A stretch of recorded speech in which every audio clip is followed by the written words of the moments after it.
This week on C Plus News Time, ratings, and more ratings. It's a ratings extravaganza. I bet you definitely didn't expect / want to see this after Turkey Day, huh? I'd go so far to say as you didn't even want to watch this part of the video at all. Tough nuts, yeah, but ratings and viewership are part of the conversation for any show currently residing on either broadcast or streaming networks. No matter where you watch your shows, Big Brother is counting each view.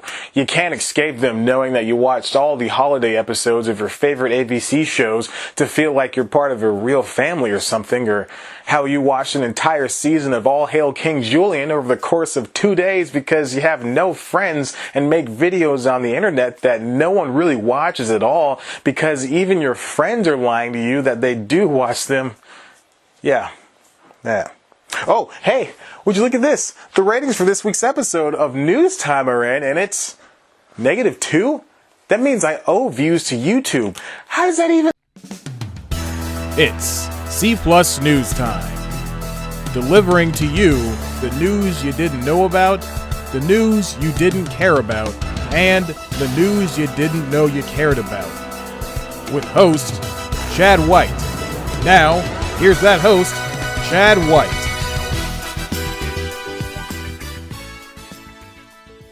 Fun fact, this show's ratings are still better than anything on the CW. Welcome back to C Plus News Time. I'm your host, Chad White, and this is the comedy news that you didn't know about for the week of November 30th, 2017. With the great streaming boom of 2017, cable subscriptions are on the decline, and so too is the regular viewer's willingness to sit through a broadcast show with ads. Yes, I know, you unsubscribed from cable, also you didn't have to see ad breaks and 2-minute interludes and showcasing the latest toy or foodstuffs. Trust me, we get enough of your tweets. But this revelation is leading advertisers to get into your head in completely novel ways. They've always had different paths outside of regular commercials, like simply speeding up old shows so they can fit in more commercials, or modifying them in order for it to share the latest movie, a practice which was started about a decade before being completely noticed. These are the Mad Men levels of television advertising we're looking at. Imagine if Don Draper were alive and real today, he'd have to find a way to fit in the Xbox One X into an episode of Kevin Can Wait. Like any good medium, ads have to find a way of innovating. Earlier this year, the biggest mad people met in New York to partake in meetings and councils with famous people who are courting the billion-dollar industry. According to the New York Times reporter Sapna Maheshwari, Silicon Valley was the biggest focus for the industry. Facebook and Google took center stage as fears quelled about viewers flocking online. But the studios know that this deflation will not slow down, nor will it be over anytime soon.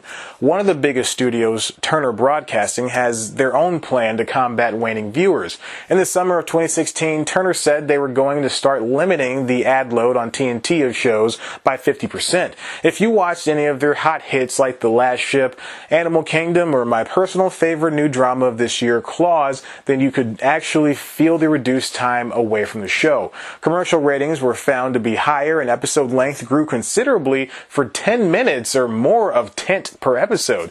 Almost every Claws episode came with a self-imposed timer that would count down to 30 or 40 seconds until the show's return. Turner's plan worked, and they're all ready to implement the very same idea on other networks. Later that year, the studio would air a 25-hour tele/marathon of Andrew Tribeca. 0 commercials were shown with the exception of Dion Cole's interstitials to a studio where the cast and crew of the show popped up from time to time. Within the episodes themselves were ads for Dunkin' Donuts or TurboTax and even Ford cars. The point is they worked, and they worked well. They never overstayed their welcome. So Turner tried something new, and it didn't come back to bite them in the butt. Fox wanted to try their hand at this new age of advertising. Their approach was to stop selling regular old traditional commercials on the FX network's digital and on-demand settings, or, where you actually watch and catch up on their shows. So what does this mean exactly? Viewers can engage with an ad at the top of a show from a single advertiser and not experience any breaks for the remainder of the episode, or opt to have regular breaks as normal. So 60 seconds at the beginning for a cool 22 minutes? That sounds good to me. Fans of Hulu, which Fox owns 33% of, should run into these types of commercials periodically. Craig Ferguson also isn't beholden to regular TV rules himself. He hit the streets in a new talk show that no one knew about except the million or so viewers per episode. Jeez. Couple Things is a show created by Ferguson and his wife Megan as the two embark on creating a new talk show venture. From the few minutes I've seen, I'll describe it as a reality show complete with talking heads, but also a talk show with famous guests posing NPR-style thought-provoking questions. And it's also one big commercial for Swedish retailer Gant. The company says the show is meant to educate rather than show off clothes. Global marketing officer for Gant, Eleanor Sale, told Variety the audience would thank them as they, quote, do content that people think is interesting instead of a commercial that is interrupting what is interesting. Well, it worked. Millions of people watched and even liked the show. Advertisers finally won one in the digital age, or three. These aren't even the end of it. Nike produced a documentary for Nat Geo that focused on New York Marathon runners trying to complete the race in under 2 hours. And Arby's created a 13-hour commercial covering how it creates its signature beef.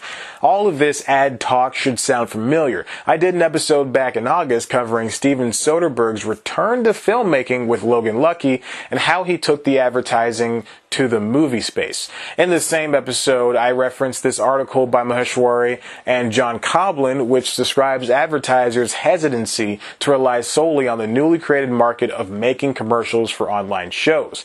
In the episode, which you should totally watch, by the way, not only because I worked hard on it, but because you love me, I hope, at least, I said advertisers were set to spend $9 billion this year in order to work with broadcast networks. The focus is for the built-in audience of old heads still watching regular TV and the inescapable nature of being placed before a YouTube or Facebook video with objectionable, read racist, material.